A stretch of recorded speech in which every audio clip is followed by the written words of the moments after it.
ليه يا ابني؟ بقالي ساعه واقف. ما انا مش فاهم انت مودينا بدري ليه كده؟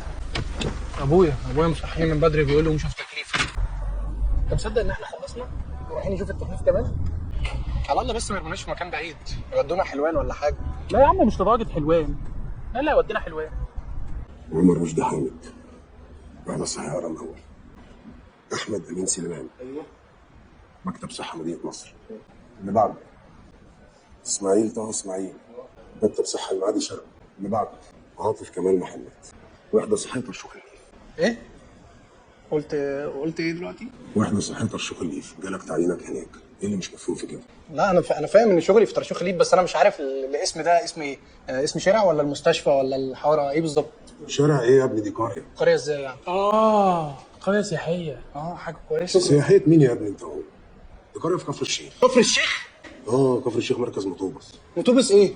ما اللي قبلي راح المعادي واللي قبليه وديته مدينه نصر، نزلني جنب مدينه نصر.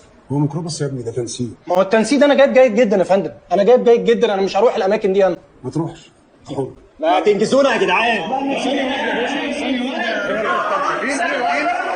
اللي معطل. طب ممكن. يا ابني ما تعطلنيش، هتعطل زميلك ايه؟ طب وديني حلوان. اتكل على الله يا ابني، عندنا في يا ابني اتكل على الله. والله كفر الشيخ. ما تعطلش زميلك يا ابني وتعطلنا معاك، عايزين نروح. اتكل على الله. اللي بعده